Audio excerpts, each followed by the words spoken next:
Warning, incoming game over. Warning, incoming game over. Hello, everybody. Welcome to Game Over Ottawa. Um, it's a good day. It's Saturday. It's an afternoon game. We have Saturday night. We can do whatever we want on a Saturday night, and the Sens win. I'm 2-0 so far this season. Just letting everybody know. I am pleased to be joined by great friend of the show, Louis Boulet, also, of course, member of the Zoobcast, and who can forget about LB Hockey. Um, and like I swear I'm not just saying this because you're on the show. Like, I mean, I've subscribed to LB Hockey. It's a phenomenal analytics. I guess how okay, I'm just gonna pass the floor on to you so you can plug LB Hockey right off the bat, because whenever Louis is on the show, I'm like, give me the analytics, because I'm an eye test guy. I'm not smart enough to completely understand analytics. I'm just gonna let you take the floor, and then we'll talk analytics throughout the show, I'm sure. Yeah, thanks. I mean, hey, listen, thank you so much for the kind words, man. Yeah, LB Hockey. It's analytics platform, I guess, is the best way to put it. I just have a bunch of dashboards and metrics up there for available for a subscription for anybody who's a fellow big hockey analytics head. Bunch of different dashboards and tools there, articles every once in a while. Those are free.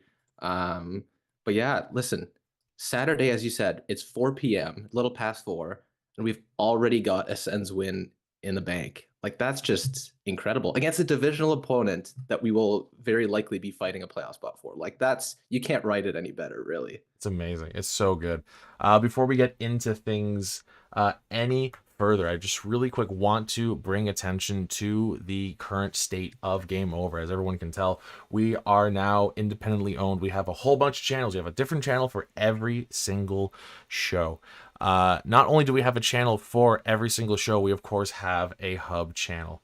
The Game Over Network main base YouTube channel. And I think everyone should be sure to check out the flagship show of the Game Over Network on the Game Over Network channel. It's called Hyperdrive Hockey. So it's all things hockey across various leagues in multiple countries, right? If you want to see something that Game Over has to say about American teams, that's the place to do it. You want to see some stuff about junior, you want to see some stuff about European teams. It's all going to be happening on Hyperdrive Hockey. So Max, Daphne, and Kev have you covered for all your hockey news with a steady dose of fun and fan engagement. That's our motto at Game Over. It's all about the fan engagement, right? That's why we do it live. You can find Hyperdrive Hockey on the Game Over Network YouTube channel, or wherever you listen to your favorite podcasts, on the Hyperdrive Hockey page at thegameovernetwork.com, because we're a whole network now. That's how we're doing it. Anyway, we got to talk about this game, because this was a phenomenal game, start to finish, as messy as a good chunk of it was. It was just very, very fun. Yeah. I will say, cards on the table, I've had a very, very busy last few weeks. So I hosted the game, the season opener against the Florida Panthers. I haven't watched any other Sens games this season front to back. I haven't been able to catch a full game, sit down. I've had very busy schedule. So everything I say is based basically just on tonight's game. So important to note that, I will say right off the top. As opposed to Louis, who has basically, this is the first game of the season, home game of the season you haven't been to, correct? Yeah, yeah. And it's like, the funny thing is, like, I think a few hours after after you asked me to come on the show for this game, I had a friend that was like, "Hey, I have an extra ticket." I was like, Oh "Sorry, I'm no. I'm, I'm doing Game Over," and it's like, "Hey, either way, I am having a blast." And listen, would have been great to be there in person, but man, being able to talk about it with you for this, it's just, always a great time for sure. All right, man. Let's get right into it. I think we got to start. I mean, it's a win, so we have to start with a positive. I think first of all we got to talk about Drake Batherson. Yeah, man, like that. He was just this season. I feel like will be. I know he had a bit of a bounce back last season. It was something like a -30, like, plus minus be damned, whatever, minus Yeah, 30 yeah. something in 2022, 23. Bounced back a little bit last year, and he's a guy that just is so good when he's given time and space. right? Like you see him when there's so much more room around him and he's not pressured, he really thrives. And that's why hopefully that changes moving forward through an increase in 5-on-5 production. But he has been so good on the power play, and so much of his offense comes from there that, when it's just because he has all that space, because he has all that time, when the defense just needs to withhold that pressure that he can go. But now he's starting to get more of those chances at 5-on-5, and that's really dangerous. Adding that extra weapon to the top six, it's really huge. And there's still moments where maybe he's not seizing it. Like I think there was a point in the third period where he seemed to have that space in the middle, and especially as a right shot on the left side, who could have just cut in and wired one, which would have been for the hat trick, which, hey, that would have been pretty cool. But yeah, obviously there's still going to be growth there, but man, he has looked really good this season, and it could definitely be like an established, like this is what really good contract and will be for the remainder of it, because he's making under 5 million, right? It's an unbelievable contract. Exactly. Like if he can get up to like this, keep in the 65 to 70 point mark even, wow, that'd be huge. Also, I just want to do a quick shout out to Ty in the chat. He has reminded me in all caps, push the button. I can't believe I'm obviously not in mid-season form. I got to hit the Sens button. So that's my bad. I completely forgot to hit the button. Tampa Bay Lightning, bad news, guys. You just got Sensed. So thank you, Ty. Thank you for reminding me. That's not a good showing by me. I should be right on that. It won't happen again, I promise. Not that I won't hit the Sens, but I won't forget. The Sens are going to win a whole bunch more games this year. Drake Batherson was a huge highlight for me. I do want to talk a bit more about the goaltending later on, but I do think we need to touch on, while there were with Forsberg, there were a couple softies, but a lot of really, really solid, difficult saves made in this game. How are you coming away from this game looking at just, the idea of, Forsberg maybe having to play a little bit more than we as a fan base were hoping? Are you feeling a bit better about Forsberg after this game? Like, how do you balance the soft ones let in versus those really difficult saves? Not even just towards the end of the game, but all throughout. He had some really solid saves throughout. Yeah, it's a tough exercise for sure, because again, I feel like as a franchise and as a fan base, we have such an interesting relationship with goaltending, given how it has been over the last few years. Forsberg had a really good season, and then he has gone down since the injury. Korpisalo and Talbot were Korpisalo and Talbot, but Forsberg is such an easy guy to root for, and I want to be able to see him to succeed and being able to cheer him on. As you said, couple softies here and there. That's going to happen with a backup goalie, maybe not to that level of frequency. But you can't really say that he has lost us a game yet, right? For sure. There was the 3-1 loss to New Jersey, and then the other two games, yes, Sogard technically got the win against LA, and then Forsberg got the win today. And the thing that I like about Forsberg is he might not be that great on low danger shots or when the team is losing. Actually, looking at my data here over the last 3 seasons, he is significantly worse when his team is tied or losing relative to when winning. I have him at around the 20th percentile in terms of performance when tied or losing, and up to 80th while winning. That is a huge split. So for a goalie that needs a sort of confidence, and you look at the other games that he's played, and in LA, we allowed the first goal, and then it was just an onslaught.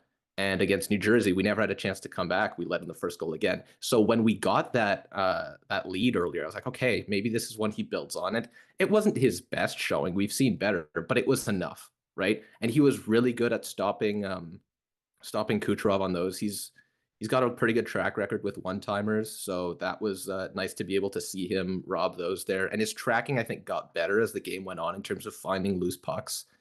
He jumped on a few during scrambles at the end when Tampa had the goalie pulled. But I mean, I still believe in him more than Sogard. I'm not the biggest Sogard fan, and he hasn't shown me enough to be like, okay, let's give him reps. Like, if anything, I'd be like, okay, maybe if Allmark's going to be out for longer, maybe we try to ride a Forsberg Maralainen thing if we're really feeling frisky. Yeah. but I think for now, given the lack of other options, I'm fine with it. But I am still aching for Allmark to come back, as I'm sure all of the fans are. Yeah, we're gonna get into Allmark a little bit later on, but I definitely wanted to touch on Forsberg just because it was such a weird mixed bag for him today, Yeah. especially. A few other players I wanted to highlight. You mentioned this name before we went live. Bounce back game for Giroux for you. Yes, big time. It was a little bit disappointing against New Jersey. There was obviously the turnover in the ozone that led to the shorthanded goal, the 2-on-1 in that game, which kind of made it feel like it was hard to claw back after that. Even though I think it was only a 2-goal lead at that point, it's just it's the Devils. We're down 2-0. We don't have our star goalie in nets. It's just the offense wasn't clicking. It felt a little demoralizing. And Giroux, as soon as he stepped onto the ice today, it felt like he knew he had a tough game and immediately brought it.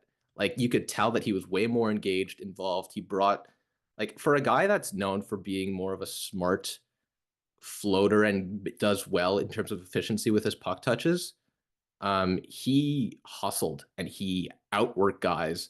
And not that, again, work rate has ever been a problem with him, but that's never really been his style, right? He's not a guy that's going to barrel down the wing and just beat you to a puck. He's the type of guy that's going to beat you with smarts and good play. And one thing I'd like to highlight about him is he actually had the most shifts out of anyone on the team today with 30. That's interesting. So, yeah, more than any of the defensemen. You have Jensen at 29, Sanderson at 28, and then after that you have Norris at 27, who is also on his line. That's a line that I think we might not have ever seen before because Giroux and Batherson are both right wingers. Yeah. So we've never put Giroux, Norris, Batherson together. And that seems like a line, I mean, based on today, you could roll through for a while. Sure. But another thing is not just offensively was he rolling, but really defensively too, he was more involved. And I know we've never faulted Giroux for, being a bad player defensively or making any sort of bad turnovers or just losing his man. But looking at his advanced analytics on the defensive end under DJ Smith, it wasn't very good, or not quite to the level that it was in Philly and his small amount of time in Florida. And I wonder if a lot of that was because, again, he's more of a slower guy. He's more of a passive defender, right? He's going to keep his team's defensive scheme intact. But because it was so chaotic under DJ, and you had to really reward being like, oh crap, there's a chance happening behind me. I got to dive last second to try to shut it down. That's not his style. So if under Travis Green, you have a more poised defensive structure that really allows him to thrive there and bring some more impact on the two-way side of things, that could be really huge, not just for his long-term sustainability with how this offense will eventually drop off due to the age curve stuff, but for the team as a whole, because having a two-way player like that in the middle six, when you have so many guys that are either just defensive or offensive, really nice to be able to have that versatility throughout the lineup. For sure. And just to, let's put a negative spin on this one just for a bit, because I don't want to, but I really want to talk about Thomas Chabot. Purely like I'd love to hear the hard numbers that I'm sure you've got on him, but like from a purely, just watching the game point of view, looked like a really, really rough one. Like to me, his best play, probably should have been a penalty. Like towards in the third period there when on Hagel, on Hagel, like that should have been given what was called. That probably just to have a little bit of consistency with the reffing tonight, this afternoon. I'm gonna say tonight like 5 times in this show, just out of habit. But like just based on the reffing of this game, that probably should have been a penalty. So when I'm looking at Chabot's game. And I'm like, the best play of the game should have been a penalty. That's not a good game. No, and it's tough with Chabot because I know a lot of people are thinking, oh, now that he's not the number one workhorse, the Sanderson establishing himself as the best player on this team, they want more of a two-way or shutdown pairing on the second pair. And sure, that can be good, but having a really good offensive guy like Chabot there is huge also because you get to take advantage of matchups that are left behind from Sanderson eating up a lot of the stuff, or the first line really being rolled out with Sanderson and eating alive the defensive lines. And that leaves Chabot with some even better deployment, which he hasn't really ever had the chance to, right? His entire career, it's been really high time on ice, really tough deployment. And now he's got this opportunity finally that it might take some time getting used to. But I hope they still deploy him in more of an offensive capacity. Playing him with Jensen is really nice. I really like that pairing. But Chabot's never been a defensive guy. Like, looking at his biggest weaknesses, it's always been suppression ability inside the defensive zone, ability to defend the rush and not allow plays against, which again almost happened on the Hagel play and definitely should have been a penalty given how that game was called. And yeah, I do think he was probably, he had a bit too many bad plays for me to say good job today, but it's tough, right? Because we don't have established pairings really anywhere on the D court right now. Chabot Jensen is new, right? Like, that's been what, 5 games? That's the only thing that hasn't changed. You have Zub that's out. I don't know exactly. I haven't paid enough attention to what their defensive pairings are on the PK, but with Zub out, obviously that's going through a blender. So I really wonder how long it's going to take until the whole defensive core kind of establishes himself, and how that affects Chabot with all of these new matchups and pairings. But it's definitely something to keep an eye on, because it was a little tough today. I agree. Yeah, I'm not at the point yet where I'm like really worried about Chabot and his, his place on the team, his contract, however you want to look at it.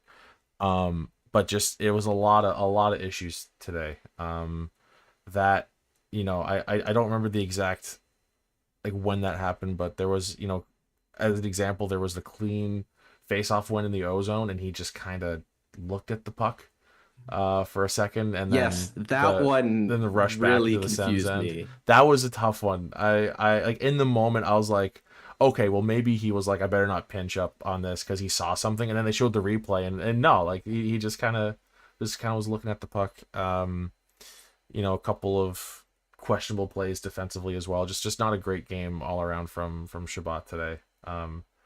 Meanwhile, Sanderson just, like, he's so good. When's the last time we watched a Sens game and went, man, Sanderson stunk today? Tough game. Yeah, like, no, never. Dude, he is a stallion. This guy just takes over games. Did you see that shift in the third? I don't know. Like, it was definitely in the final 6-7 minutes, but where Kucherov comes in on the rush, 1v1 against him. And that is like, that's an absolute nightmare for a D-man. That is right. There's maybe only 2 or 3 players. Like, Nathan McKinnon is one guy I'd never want to defend. McDavid also. But after that, Kucherov might be next in terms of a nightmare coming in with speed against you. And at first, it was a little scary on the first one because of a couple plays Kucherov did, but the way Sanderson angled him off and actually purposefully positioned his skates to stop the puck, and then he came in again, and Sanderson at that point just had him completely downloaded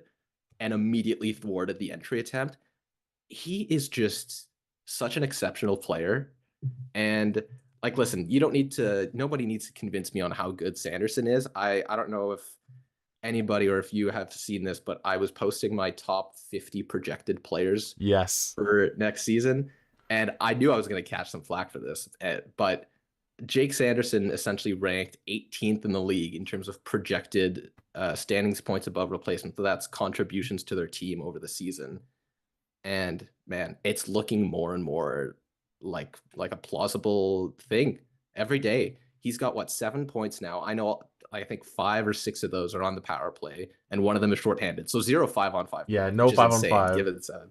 But if you keep the offense coming from the top 6, which is mostly who he's deployed with, man, like, that's been the one draw on him to be separated from that top echelon of defensemen, is he doesn't have that elite production. It's still been good, don't get me wrong, but the play driving numbers, the micro stats in terms of how often he carries the puck in, his ability to shut down the opposition off the rush, as he did with Kucherov today, how he pretty much rarely takes penalties and draws a lot given his puck carrying ability. It's impressive. Like, it is really cool. And we really thought for a while that Stützle might be the best player on this team, and then he took a step back last year and Sanderson came up. And now it's like, man, Sanderson might end up It's being the best player from that draft. I know yeah, it's too early to say for sure, but it's looking more and more like it every day.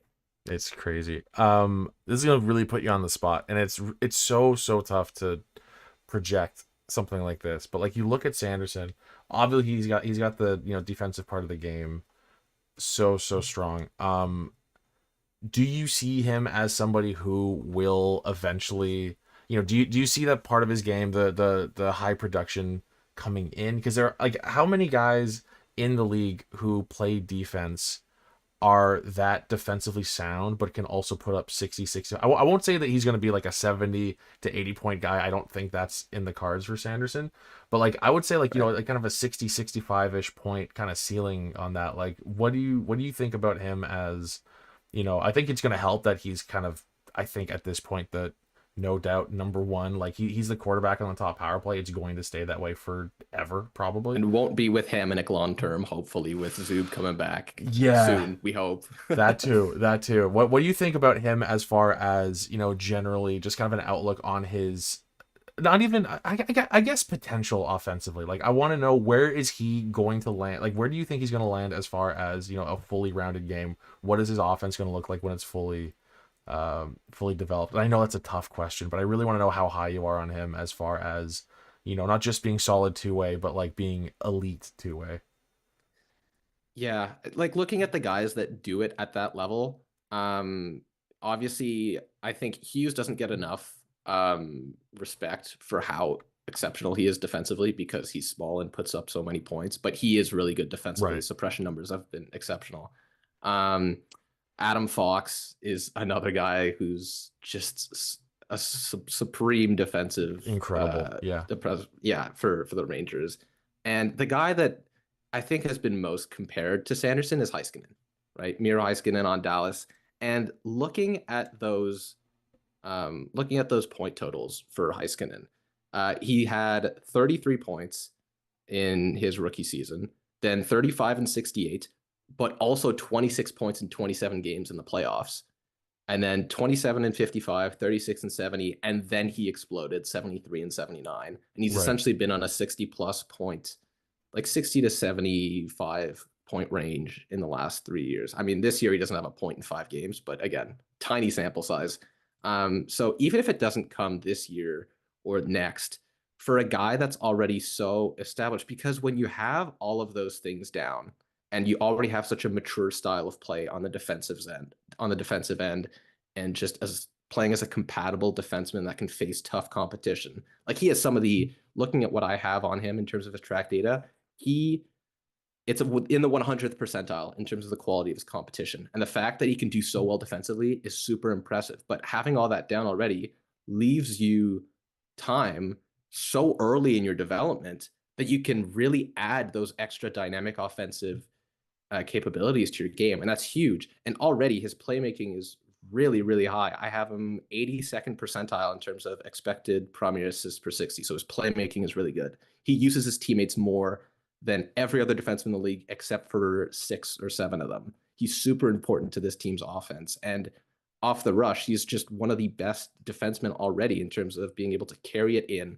pass it in, or get chances off of those entries. So I think he does get to that level in terms of production, and the team only getting better from here on out. Again, we hope, but that's looking like the trajectory at this point, Yeah. will absolutely help.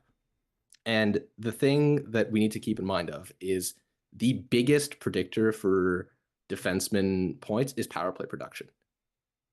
And now that he has established himself as QB1 on Yeah. that first power play unit, that's going to be massive to drive those points. And I can't wait to see how high it goes. Again, I don't know if it's going to go past that 60 point mark, but I think it'll be around there. And if not, it'll keep growing, hopefully, kind of like Heiskanen and maybe reach 70. For sure. And you have to imagine that, even like whether you consider Sanderson part of it or not, like this team should have one of the top power plays. Like this team should have a top 10 power play in the league, you'd think. I mean, just with the offensive power up front. We had a discussion before the show started. We were like, okay, we're not going to go super long. We're still in like the first segment and we're nearly a half hour in. I got to move things along here. So we're going to move Let's things go. along to the next topic I want to touch on. But before that, I want to talk about LaRouche. So Game Over Network is an independent production focused on community inclusion and quality people. So if you're interested in supporting the Game Over Network, we do have crowdfunding options available. In the description of this episode, you can find our Patreon page, and we are currently working on a page through LaRouche, which is a crowdfunding platform for companies originating in Quebec. Patreon so far, one thing we've done with Patreon is we've been running a Game Over Network Fantasy Hockey League, and 5 people on Patreon. The first 5 people to scoop up the last few slots in the league joined up. We're still working on a few ideas of how else we want to, make the Patreon itself as collaborative and, focusing on the community as we can. That being said, though, for LaRouche, the crowdfunding platform, the goal is we're gonna go for 15K. And if we hit that goal, then we're going to be able to gain access to government grants, and that's going to allow us to employ even more people for the network.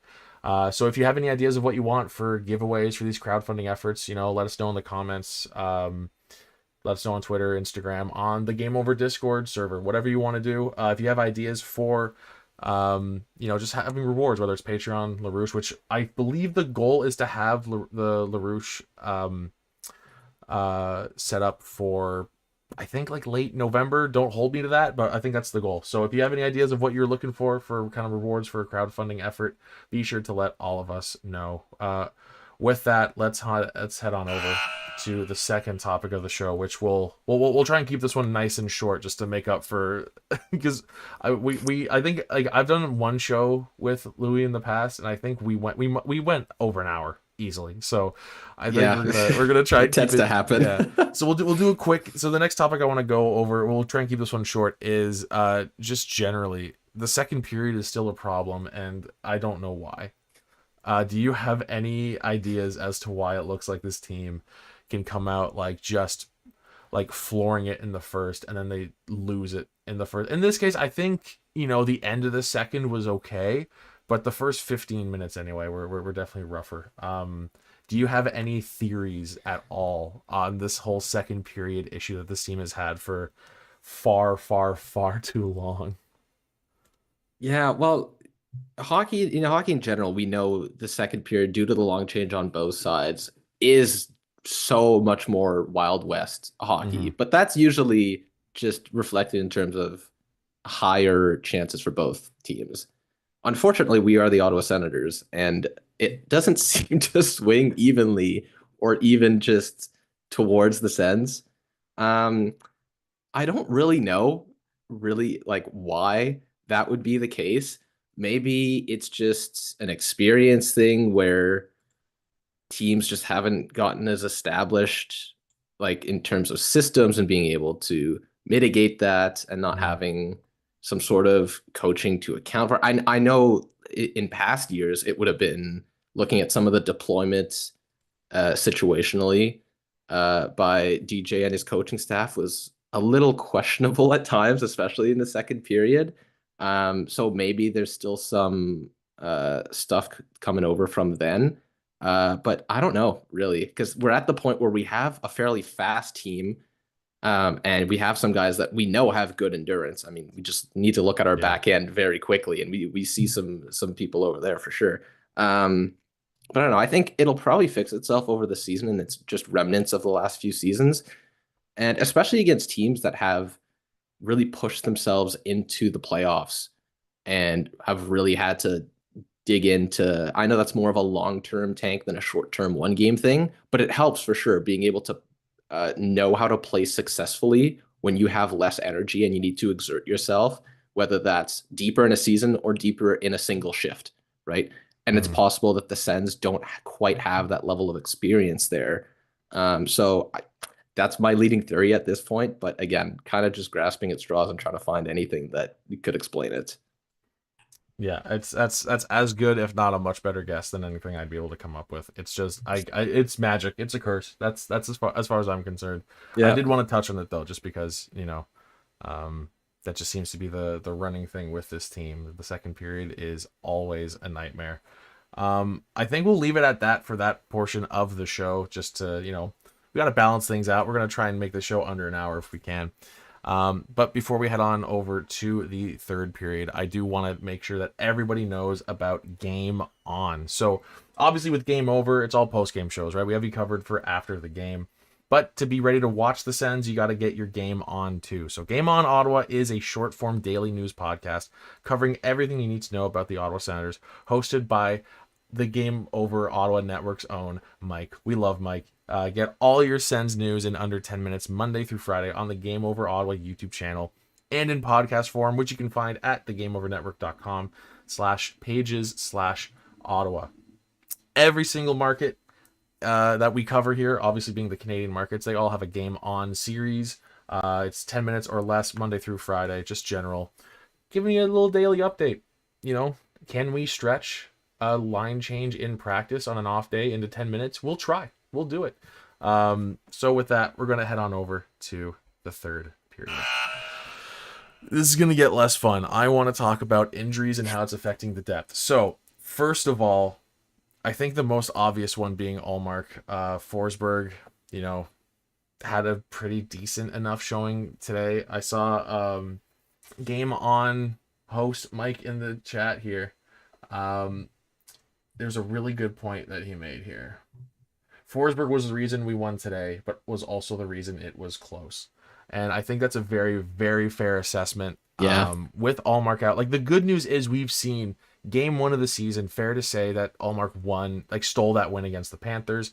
With him out, this team is allowing 7 goals, 4 goals, and still managing to come out with wins, right? So when Ullmark is back and this team has a goalie capable of stealing wins here and there, along with what should hopefully be an offense that doesn't drop off for no reason. We can hope, Yeah. right? If this offense can keep it together, and I think an underrated part of this game was the fact that they put 5 goals up on Vasilevsky. I think that's an underrated part of maybe he isn't at his top form, obviously, over last Yeah, season since and the this. start of last season and the injury, he hasn't been, playoffs in 2020 to whatever For sure. Vasilevsky. But I feel better about this showing than say 8 on Kemper. So there's Yeah. something to be said about it. This team can still perform at a high level offensively against a goalie that is at the very least above average. So with Ullmark gone, we've seen the offense can step in and win a few games. So Forsberg is there. We mentioned off the top of the show, you mentioned as well that, maybe you'd rather see Marilainen in rather than Sogard just to see what happens.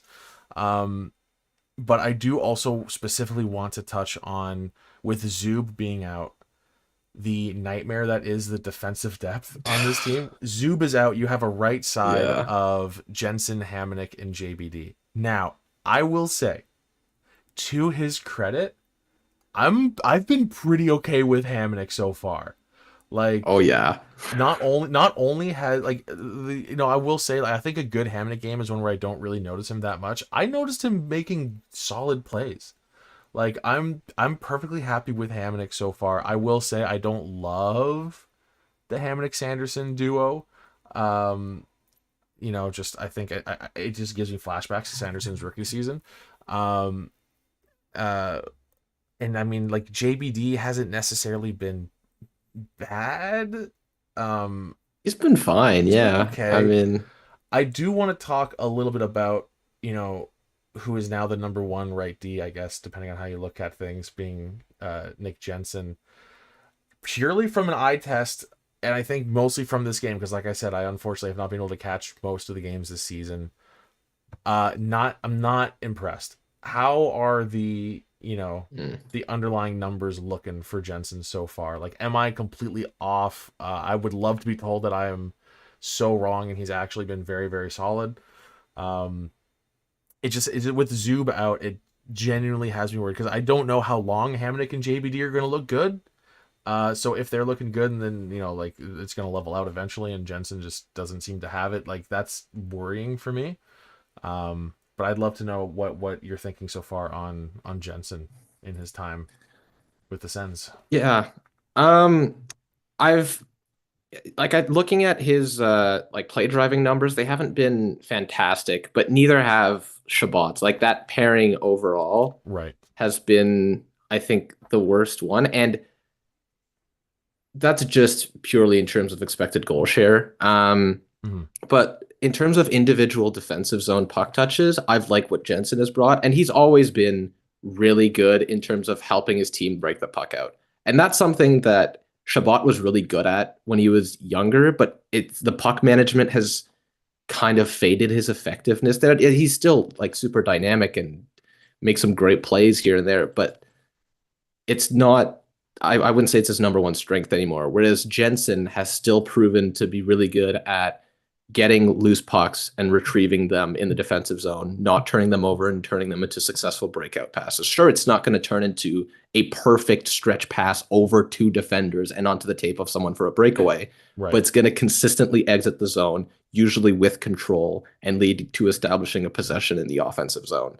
And I think he had a bit of a drop last year in terms of effectiveness, and I wonder how much of that is. And I know they made the playoffs, but the Capitals were so bad last year. My God, worst playoff team or worst team to make the playoffs in a while, and they got cleaned out by the Rangers. In our lifetime, it has to be, right? Yeah, 100%.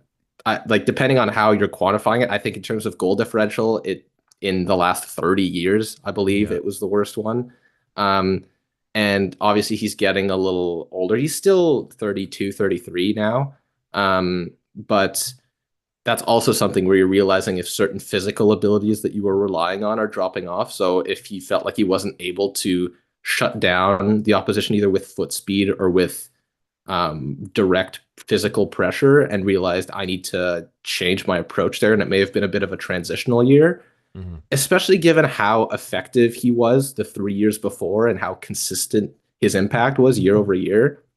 To see that kind of a drop was a little weird. So I think he's more in that in between now. He's not quite as bad as he was last year, which was still fine, right? Like I have him, if I pull it up here, around 40th percentile amongst defensemen, which not great. You'd hope to get more value for a guy like Chychrun like that in the offseason. Right. But looking at the years before, you have 80th percentile, 79th, 75th, and that's with consistently good defensive zone impact and just general checking and shutdown ability.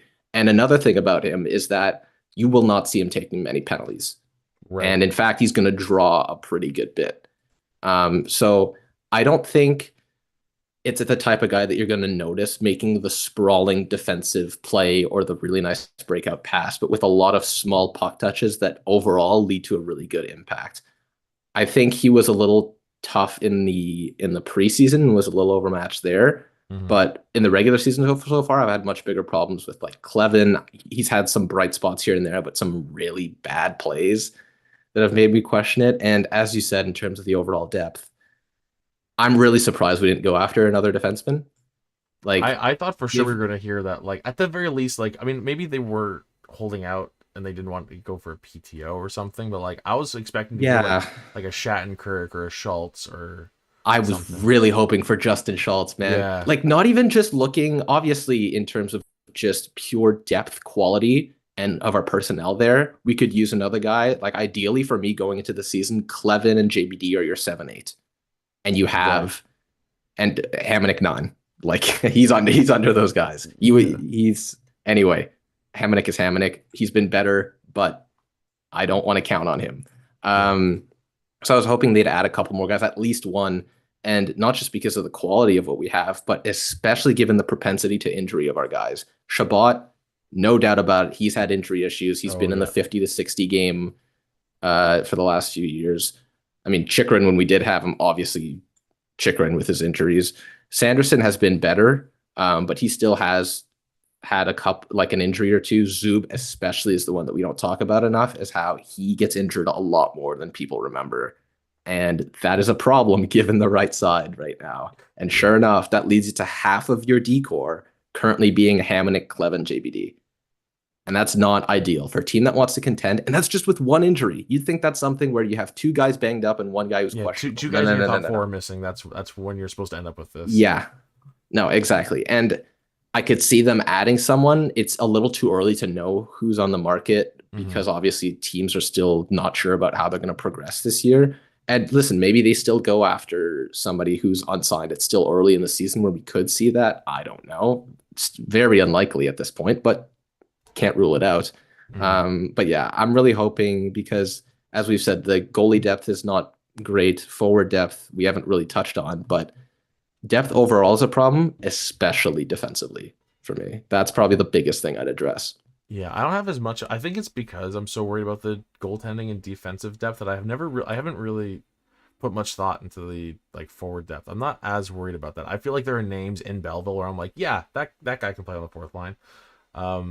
Whereas with, you know, with the defense, it's a little scarier, I think. And overall, like I've liked the performance of the fourth line. Yeah. Like I know people have said that Gaudette was a little bit of a questionable pick for a fourth line center because he doesn't like play that style of a fourth liner, but he's had a lot of really good individual back checks to pressure the guy into a bad shot, straight up a takeaway, or force them to make a bad play. And, you know, I don't know what exactly the goal share is, but you have McEwen hammering him. Gaudette had a nice pass to McEwen on one of his goals. Cousins has been doing his thing. I haven't, you know, had any specific bright spots in terms of plays for him. Right, yeah. But just overall, their effectiveness has been really. I think McEwen before today was third on the team in terms of shot attempt rate. That's just crazy. That's nuts. Like that's ridiculous. Obviously, it's a smaller sample because he doesn't play nearly as much as everyone else. But the boys have been, you know, they had a whole shift where they had the first line of Tampa just stuck in their own zone. It's like, this is Cousins, Gaudette, McEwen. How are you doing this? It's it's impressive. I've been very surprised and happy with how they've been doing so far. Sure, that could change, but it's definitely not what I'm focused on in terms of what needs to be shored up moving forward. For sure. Real quick as well, I just want to touch on this for anyone who is not a seasoned Game Over viewer.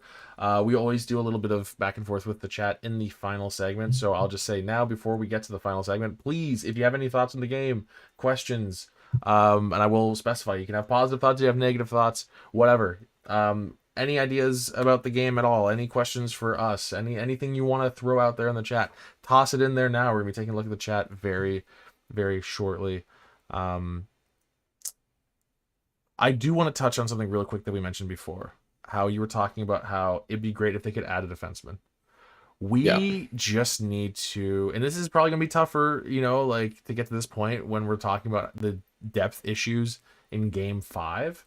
But man, how great would it be if this team was buying a top 4 defenseman at the deadline? Now, I know it's happened before with Chikrin. Yeah, that's true. I know, but like you know what I mean, though? Like, I know what I'm saying is kind of silly because we just saw that with Chikrin in the season where they missed the playoffs, obviously. But, it would be great. It would be really, really nice, just as long as it's not going to cost the team a first because, they're not getting one of their next 2 firsts.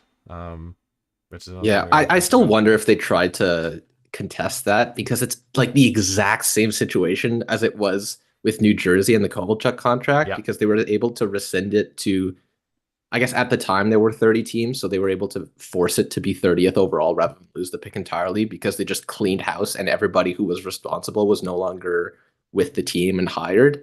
Yeah. So it's like Andlauer, you could probably just compare it directly to that. He's going to if he hasn't. At the very worst, at the very least, you need to try, right? Yeah, especially given how the whole sale happened and how he was like misled in terms of certain things and completely made unaware of certain parts. And being told it feels like an issue. That's crazy. Yeah, like you need to at least put in a claim and be like, maybe we revisit this because this is kind of stupid. Yeah, it's a bit crazy. Yeah. All right. What do you say we do a little bit of back and forth with the chat here to finish things off? I'm down. All right. Before we do, though, I got to let you know, we got to plug one more thing, everybody, and that is the fact that Game Over. Yeah, we got merch, man. We got merch. Let me just throw up a little slideshow here for everybody. Very last minute thrown together here. I forgot to do this before the show, so it's not the most pretty thing you're ever going to see here, but specifically what's on screen right now Not now. The one before. Well, actually, this is the front of that same hoodie. I need this hoodie ASAP. I'm getting this hoodie as soon as I can. The goalie game over hoodie. It is so slick.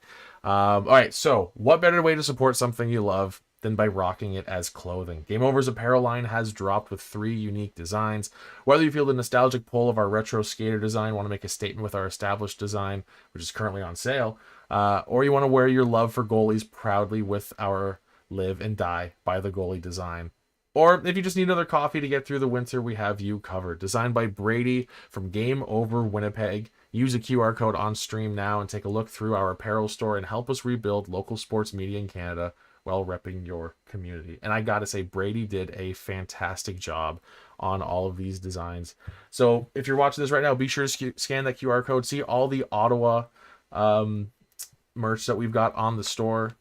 And help, just like I said earlier, we're just trying to rebuild the old local media that has since been basically destroyed in Canada. Not a whole lot of local sports media exists these days. So with that, we're going to head on over to overtime here. Let's take a look at the chat, see what people are saying, see what people disagree with us on, because that's usually what's going to happen. So let's take a look here at the chat, see what's going on.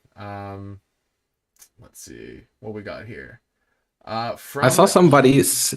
Oh, go for it. Sorry, I just want. This is less of a question, and before we get into the question, I just want to touch on this. I know somebody said Sanderson helps protect Hammer's mistakes, and I 100% agree with that. And that's something we should look to do, because Clevin and Hamonic have not been the best together, and now that Sanderson has grown and is no longer a rookie, that's a good point in terms of something that we should do in terms of limiting or using that deployment for the lower end guys. But anyway, just thought that's a good point by somebody. That was a great point, yeah. From Kelly, for Louis, what is your favorite Pokemon? And then according to your models, which NHL player does that Pokemon turn into? Yes. Wondering if it's okay. So there's a few guys that I love the little dudes. I like a Alolan Marowak, Crobat, but I am a very big Breloom fan. That is my little guy right there. And I've just pulled it up. In my model, the most similar player to Breloom the Pokemon is Nick Robertson. However, I will say, linking to earlier in the show, the #1 defense comparable is Justin Schultz. So, Senators, if you see this, there you go. You would make me very happy, both in terms of improving the team and a specific acquisition here. So, well, you heard it here. From Adam Firebear, what do you see, if anything, in terms of changes in style of play in the small sample of the Travis Green era? That's a great question. So through the first few games, is there anything that you're immediately noticing, like, oh, that's new? I think, relating to what I said about Giroux, the defensive structure has felt could collapse at any moment and we need to salvage it, like less of a drowning ship kind of situation. Offensively, what's standing out to me most is the power play, potentially, because I still think they could work on their entries, because it feels like it's either, okay, we have established possession in the offensive zone, we're scoring in the next 30 seconds, or we literally cannot get the puck in. So that's something that they could work on, and that's less structure and more set plays, I guess, but it's something I could definitely see happening more. I have noticed, actually, now that I think about it, there hasn't been many Batherson down low to quick tap up to Brady plays in the low slot, which they've relied a lot on in the past. And I mean, hey, it seems to have worked. So changing that up, maybe they're onto something with seeing how that is. But in the O-zone, I've liked it on the power play, but getting it there is something I could see improving. And again, it's so early that hard to get any huge takeaways, but that's what I've seen so far. Nice. I like it. I'm seeing less dump and chase, which makes me happy. Yes. That's the big one. Better situational use of it too, Yeah, especially by the fourth exactly. line. Zach McEwen, underrated, one of the best forecheckers in the league. That guy goes in and steals pucks. Amadio too. Like those are two Yeah, guys that are so good at establishing possessions for the skilled guys. It's so nice. absolutely. From Newbie Sports, here's a question: If Sanderson going to be a point a game player this season, yay or nay? We kind of touched on this a little bit earlier in the show. I absolutely can see this as his, like, you know, I don't think we'd call it a breakout season for Sens fans because we've all been like in love with him as a player since day one. Yeah. Um, Production breakout, I yeah, guess. production breakout. Is this the season he puts up 55, 60 points? I can't see why not. Yeah. Like point per game is a lot, but Mhm. he's gotten off to a great start. Absolutely. And that's with the 5v5 production not even clicking in yet. Yeah, it doesn't And I think exist. it's It doesn't exist right no, now. it's literally like 404 not found so far. But that's not for a lack of chances. I really think he can get there. I was working on. I'm currently working on. I'm doing a, series on LB hockey, a two-part of what just a focus on each player, and what could be a big focal point in terms of individually on the development side for each player, what could happen and how they could grow their game for the Sens to get to the playoffs. And I'm currently working on the Sanderson part and looking at his potential breakout here. He actually ranks first in my model in terms of expected points jumps over the last over their peak. Oh, okay. So it has them in the mid to high 50s, which is first and just ahead of Pavel Mintyukov and Thomas Harley, who are two other awesome defensemen. Yeah. Yeah. That's just an elite group of three there, and to see Sanderson headlining it all it's really encouraging. It absolutely is. Harley is someone that I can see, maybe not immediately just because of the defensive depth in Dallas and fighting for power play time there as a defenseman.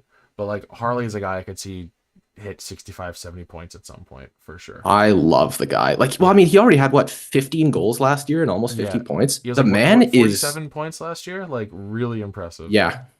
It's yeah. The fact that he was able to do this after essentially spending the whole because he had a full season in 21-22, and then in the minors for the entirety of the season after, and then he comes back up and puts up that monstrous season. It's Crazy. just impressive. Yeah. Really, really impressive. Um, Another one from Kelly here. It's real missing Dylan DeMello hours out here lately.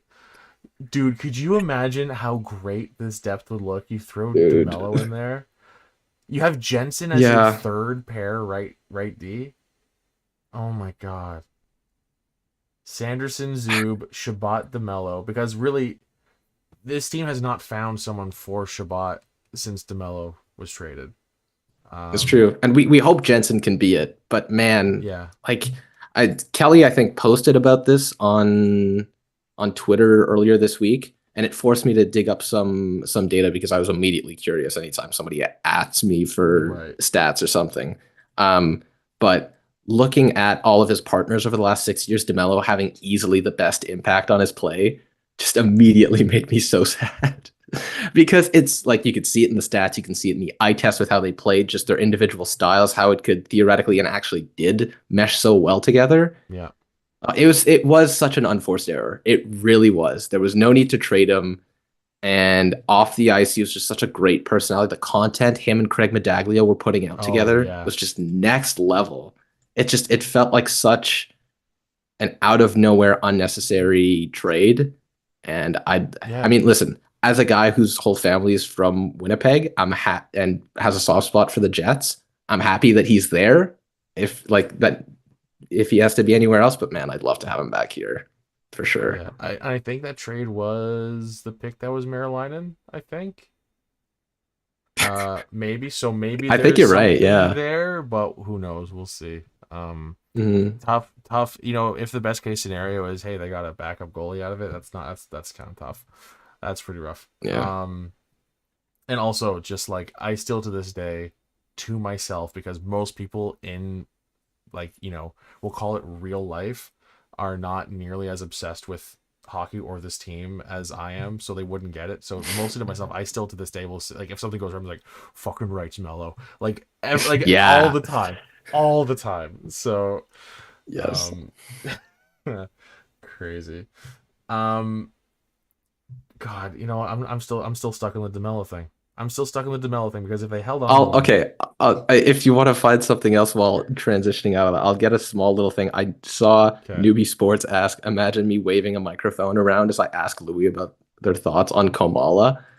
Um, so Kamala, the Pokemon, I am pretty neutral on Kamala. They're a nice, sleepy little guy that kind of just chills, and for that, I'm fine with. I am not a koala fan, like the animal itself. I think they are very okay, overrated. But wow, Kamala, the Pokemon, big, like I like him, especially the ability Comatose.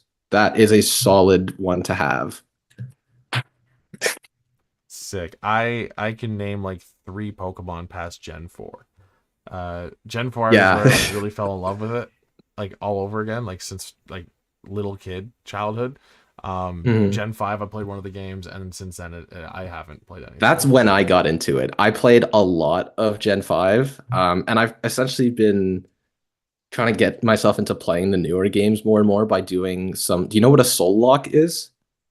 no, I know Nuzlocke, but that's So it's a two-person Nuzlocke where you essentially have each of the two players' Pokemon paired. So if one of them faints, then the other one also faints, and you both oh can't use. no. Yeah, and you could also only have like one primary type for both teams combined. It's really tough in terms of team building and all that, but I I hate have a that. buddy that we've been soul locking. Like I went through Pokemon Sun and Moon or Ultra Sun and Moon, so Gen 7, and I'm going through Gen 8 right now, and it's nice because like you, I haven't played some of the newer gens. Yeah. So it's been really fun getting through that. God, that's terrifying. Um, God, I just need to talk about DeMello again real quick Of because course. I just want to point out also we never talked about Josh Norris. Josh Norris is looking good. Josh Norris is I looking love really, him, really good. man. But Yeah. I gotta just focus on the fact that this team could have Stutzla, Norris, and DeMello all from the Carlson trade. It's a very dark moment, and we are all Oh, sad about that's the so Carlson true. trade. But like, and DeMello is with that. That's a legit top four defenseman. He's a legit second Yeah. pair shutdown guy. And this is nowhere near the same level, but I was also a huge Rudolph's Balsers guy. And Oh, that's Rudy, another you guy gotta that love Rudy. man, like I have a rotation of like 20 Sens wallpapers on my phone, and one of them is still Rudolph's Balsers because I missed that guy, man. He was so great. And another unforced loss by putting him through waivers for Cedric Paquette. I will never forgive Cedric Paquette for that. And didn't Especially the after Sharks claim him back? they did. And Yeah, then he went to Florida and played like in Tampa and Florida and then for the Panthers for a little bit. And I think he's in the Swiss League now. yeah. So he's not even in the NHL anymore. But he was one of my personal favorite little bottom six dudes. So I mean, hey, he's got 7 points in 9 games for Zurich right now. Good for him. Good for Rudy. I think is Derek Grant still on that same team? Oh man. I think Derek That's a Grant's playing good for question. Zurich right now. So I was playing some Overwatch 2 with like 4 friends of mine the other night, and we literally just went through I think it was the KHL, all of the KHL's rosters, and named guys for an hour straight. That's And it was just, that's oh my God, I remember him. that's It- dude. That's yeah. My buddy Matt, who's been on the show several times, so far, he and I will hang out, and that's just what we do. yeah, What former just Sens player is in like the Swedish league right now? It's just going through it and just naming yeah. guys, or even just Is, like is just Jonathan naming, just Davidson name, still there? yeah, just Yeah, name random dudes who used to play for the Sens. My go-to is Ryan Patolny. I don't know why, but that's my that's a good go-to. one. That's my go-to naming That's a format. really good one. I was a Yeah. big By the way, Ryan Derek Shannon Grant, guy yes, back in still the on day. Zurich. Really? Wow. That's a guy that I don't even recall that much, really. When did he play for? Oh my God. Yeah. Okay. Yeah, 3 seasons I right was a over my Ryan head. I Shannon always truther. like to, I always like to recall Bob Kadelsky. It Oh was yeah, before my time. I was born in 2001, and he was on the Sens from 92 to 94. And even that, both those seasons were like only 40 games. But he was incredible for us. He came over from LA partway through the season, 48 games, 21 goals, 35 points in 92 93. Year after, 42 games, 26 goals, 41 points That's crazy. on a really bad Sens team, and we never mention him. So that's a guy I like to recall in terms of having some of the most underrated points and goals per game on the Yeah. Sens, especially on a bad team and during that era with the 90s and dead For puck sure. approaching. God. Yeah. Man, I think we're out of time. I think we got to call it a show here. We've passed the hour mark, which I was like, we're not going to do that. Shocker. We did it. We did it. Can't believe it. Can't believe that happened. So yeah, I think we're gonna call it there. Thank you so much for coming on to the show again. Always a pleasure. And thank you everyone for tuning in. We really appreciate that. Again, the whole point of having a live show is to have that interaction. It's always great to see people tuning into the show live and checking out the chat. So if you're watching this or listening to this after the fact, be sure to try and tune in live as much as you can. It really adds to the whole experience, not just for you, but I think for us as hosts on the show, it's nice to see some instant feedback and people calling us out for our shitty takes, which there weren't any. It was all good takes today. We nailed it today, I think. Yeah, nice little self pat on the back there. Yeah, But there we go. thank you so much for having me on, Charlie. Honestly, it's like I think I said it before I got on and whatever, but it's always such a fun time coming onto this, and especially after a Sens win. Like, Oh man, yeah, 'cause I the remember vibes are just last through the time roof. you were on with me. Did the Sens get killed by the Avs? Is that what happened? I feel like that was. Oh my, yeah. And so there was that, and there was the game that I got on with Maude, and it was I think a 10 p.m. start against the Flames, and we just got rolled. And I was like, great. I get like again, it's always fun getting on, but I'd much rather Yeah, do a game where they win rather than yeah, having to talk about the Sens losing 6-1 past 1:30 in the morning, yeah. Like The, that. the awesome part about us expanding now and bringing in more hosts for Game Over Ottawa is one of them is in BC, so Maude and I don't have to worry about the late games. Oh, that's so good. It's just like Right. it's so great, which is sounds silly for me because like the first season of Game Over, I spent a good chunk of that first season in the UK, so all the games started at like midnight for me. So it sounds silly for me to complain about that, but like now that I'm on this this schedule, with like a job that requires you to be in office at certain hours, it's kind of great having someone to be like, no, you're taking that late game, and then that person being like, sure, I wouldn't be off work for the 7 o'clock Eastern game anyway, so works out Yeah. really nice. So I don't have to worry about those like those like 1 a.m. streams where there's two people watching when the Sens get killed 6-0. I don't have to worry about that. It's awesome. Yeah. But yeah, no, thank you again for coming on, man. Always a pleasure. Always great talking to you about really, I mean, just like I was gonna say, like analytics and everything, but like just Sens in general. It's always a great time. Hey, and did not think it'd come up, but Pokemon too. Always a good And time. Pokemon, yeah, why not? If for everybody still watching in the chat, if you want more Pokemon and hockey analytics, you will not find that anywhere else except LB Hockey. That's So right. lb-hockey.com for serious and unserious hockey analytics. Yeah. That's Anything your else you go-to want to plug, spot. by the way? I should just like hand it over to you if you have anything else you want to plug. Not really. Pretty much just that. I should have part 2 of Senators' Path to the Playoffs article up probably in the coming week.